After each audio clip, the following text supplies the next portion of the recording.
What's good, y'all? This your boy Black G92 back with another review. This time I'm reviewing Kanye West's eighth studio album, Yay, which is the second out of five album releases during the whole Good Music summer rollout that were all recorded and on his ranch in Jackson Hole, Wyoming, which is a very mountainous city. Haven't been there, but based on what I've heard, it's a very isolated, secluded area with mountains and trees and shit. So that was like the second album out of that rollout. And also, it was released a month after, which was this past June, and it was released a month after the now infamous and controversial TMZ interview, which she appeared alongside Candace Owens and made the controversial slavery was a choice statement, and it had this big old debate, not only in the interview but online and such, and people started like kind of turning away from him and such, and it was a whole mess. It was a whole mess. And as of this month, he has recently apologized for making such statements in the radio station in his hometown, Chicago, and it seems genuine, and we would have to wait and see what else he has in store, because you never know with the man. You know, he's also always been known for making outlandish statements and antics, so who knows? We can only hope for the best. And now back to the order of business. The album is produced not only by the man himself on all 7 tracks, he also has assistance from Mike Dean, who has worked alongside Kanye West since college dropout era and late registration. And the other producers on this album that also assist not only West and Dean are Seven Aurelius, Aaron Lemire, Andy C., Apex Martin, Benny Blanco, Caroline Shaw, Che Pope, Eric Danchik, Francis and the Lights, Irv Gotti, Noah Goodstein, Pierre Byrne, Scott Carter, Ty Dolla $ign. And the features are mainly regulated to the hooks.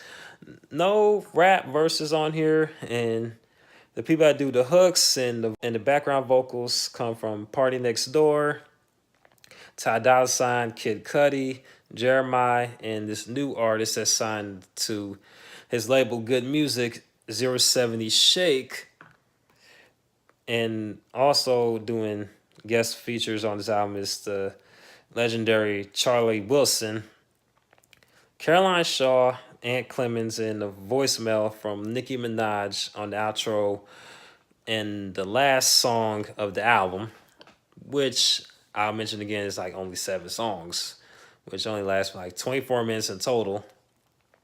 And the album starts off with a very interesting song title, I Thought About Killing You. And when I first heard the song, it kind of took me by surprise because, there was no verses on there and the hook was absent for like maybe a minute or two before it comes in with auto-tune. As has been a staple of Kanye West's style and technique since his last project, 808s and Heartbreak, which came out 10 years ago.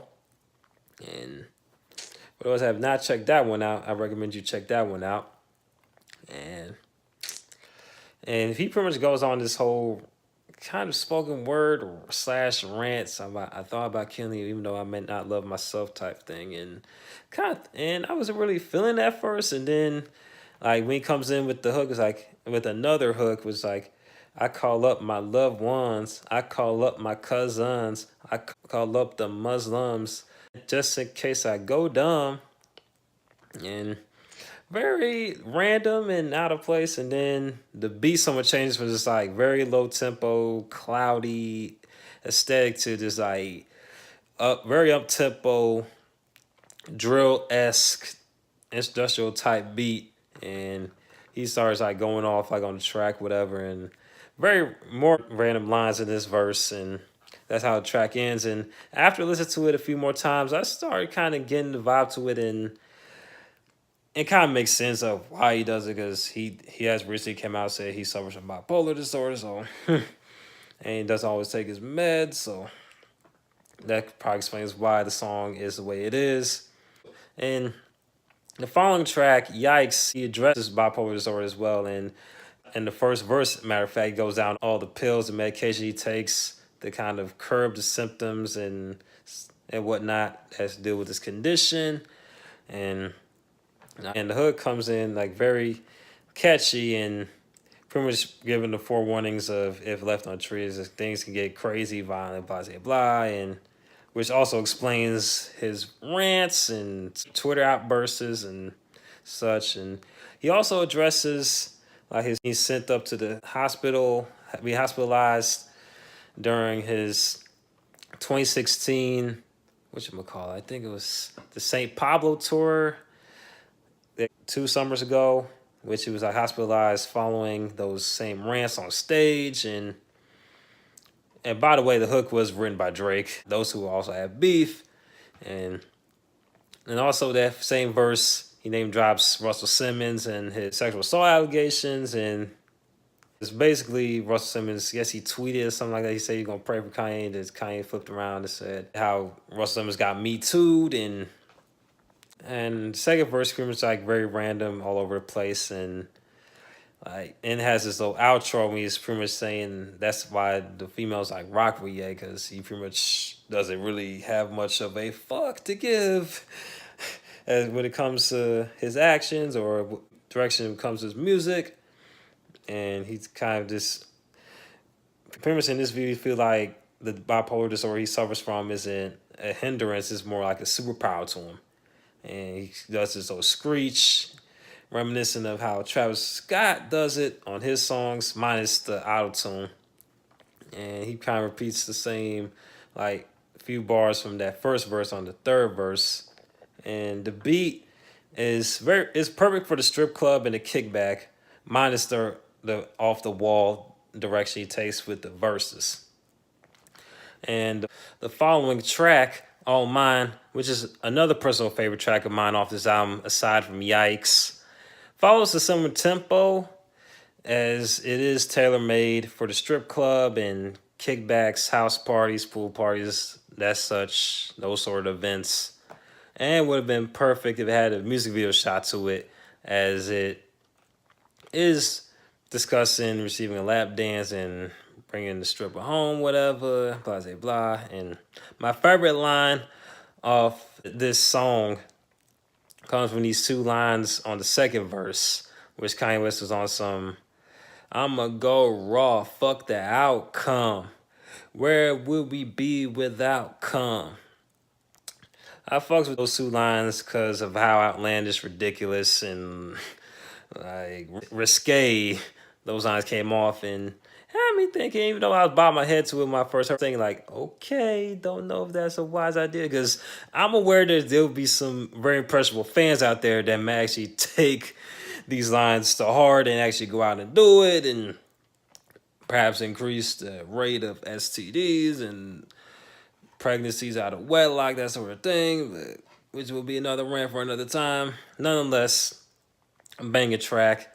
And also Kanye West does a hook, again, assisted with backing vocals from Ty Dolla $ign and Ant Clemens. And they definitely shine as far as like livening up the song and the beat. And track from that, the beat on this track, When Leave, takes a left turn and has a very gospel choir inspired vibe to it. And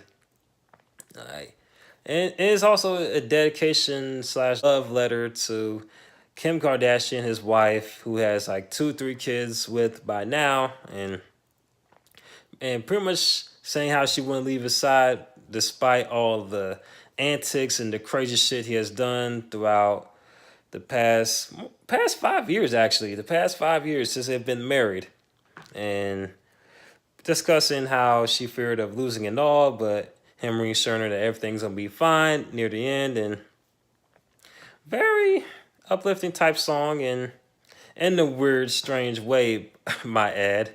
Because I'm quite aware that there's a lot of people that don't approve of the marriage, but hey, the man loves the woman, so what what can you say? And the outro of the song pretty much discusses how the song is dedicated not only just for his marriage, but also those that have wife, girlfriend, whatever, and how they have to sit back and pretty much deal with all the craziness men do, blah, blah, blah. So, very interesting song. I'm definitely rocking with it.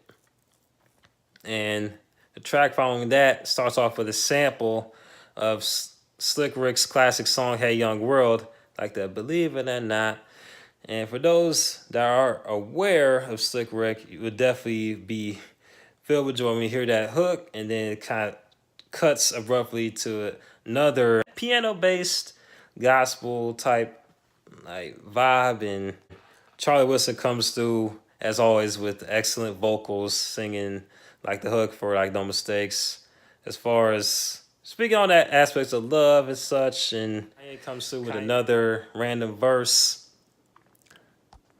that's pretty much discussing all the craziness that's been going on this year and how he feels is shady and how he doesn't take advice from those that are more successful than him, graying of his beard and the reaction to the news of his liposuction surgery, amongst other things. So pretty much another verse is detailing those sort of things and the obstacles he faced dealing with this bipolar disorder. Also, within that same verse, he discusses how he feels this year has been shady, has gray in his beard, and how he doesn't take advice from people that are more successful than him, which would definitely help in the public image department and gaining those ride or die fans he had since the college dropout days, even when he was working on the Blueprint album 17, 18 years ago. So that would definitely help if he did perhaps see more advice from those that have been in the business longer. But hey, what do I know? Other than that, another solid track. Very short and abrupt. It kind of sounded like more of a skit than the actual song. The next track, Ghost Town, is another highlight and my most favorite song off the album, as it touches on a variety of introspective subjects.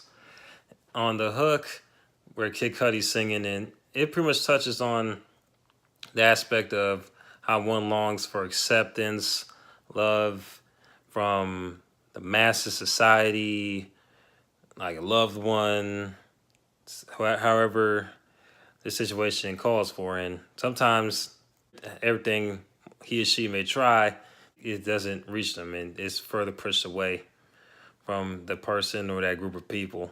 Based sometimes as human beings on our own actions and decisions and statements that have been made in the heat of the moment without actually thinking of the long-term consequences and backlash. And on Kanye West's verse, he pretty much references the 2016 hospitalization they experienced following liposuction surgery and get offered a path of fentanyl, the same thing that killed Prince 2 years ago, rest in peace, within that same year. And I don't know if he actually contemplated, but he pretty much raps a line where he's like, "Don't bet on that pack of fentanyl." Perhaps speaking to himself in third person. Don't like just throw your life away with a pack of fentanyl and be on the news. And within that same line, correlates back to Kid Cudi's like hook as far as how his quest of being accepted by mainstream society is much more difficult based on like his statements, which he compares it to, which is equivalent to him sipping on a glass of wine and going off. And you know how it is when you're drunk, you used to say a bunch of craziness. That's pretty much how he compares his outbursts. And also touches on like this like completely letting go of pretenses and half truths and being pure and being innocent as akin to that of a child, and also in wanting the 100% truth instead of hiding behind these brands and like insecurities about how one is perceived, which is amplified by the hook in the verse of 070 Shake. And as she sings on like how one like frees himself of social constructs and ideas of race and gender and just accept people who they are without judgment, and how one may feel free. And also on one of the lines she touches on the psychological aspect of self-harm. As certain people go through life, they become numb to enough like trauma and trials. They become numb to it. They don't feel nothing, and then may drive them to perhaps turn to harming themselves. Have some resemblance of feeling, whether it's pain, however drastic it may be, just to have some sort of feeling aside from numbness. And to endorse her per se, but definitely touches on that psychological aspect of people that do self-harm, and which is exemplified on the line where 76 sings on, I put my hand on the stove, wait till it bleed, it doesn't hurt anymore. And like the beat kind of just changes, like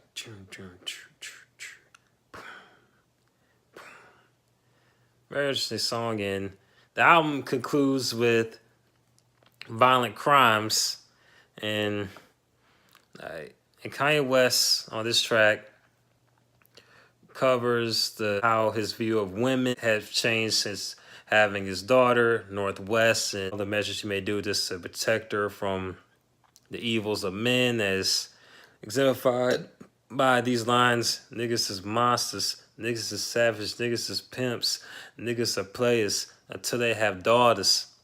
They don't play around with their daughters. And very interesting song, and the subject is quite relatable to most men that have daughters. It does seem like once men have daughters, they just become very overprotective, and their outlook of women may change, and that sort of thing.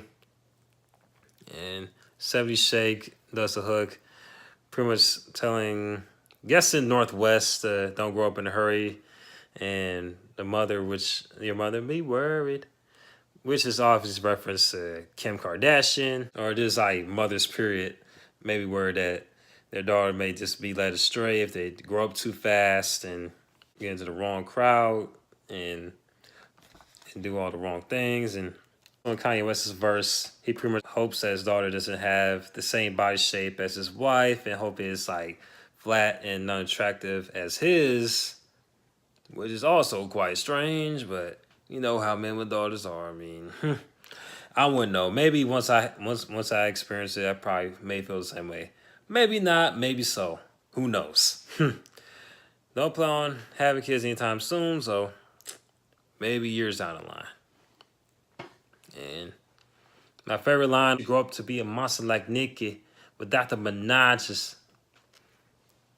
I thought that line was pretty clever. I thought that line was pretty, because it referenced Nicki Minaj's verse on the song Monster, which is a classic song off of Kanye West's catalog. And the hook comes in again and ends with a voicemail left by Nicki Minaj repeating that same line that was used in the song. And it ends. And now, as you can tell with this review, the album covers a wide range of subjects, and is covered throughout those 24 minutes of seven songs, which works and it doesn't work. I personally feel if it had a lot more songs and the execution was tweaked a little, it'll definitely be above a 4-star rating, which is the rating of this album. The production definitely is the highlight and shines throughout the project. It shows that Kanye West hasn't lost a step when it comes to production. And proves why he's a legend You know what I mean? Not just in music, but just in pop culture, period. So I definitely recommend it to those that are fans of Kanye West. Give this album a listen. And also people that are fans of good music. Shout out to good music. So this is Black G 92. I'll be back with another review. Peace.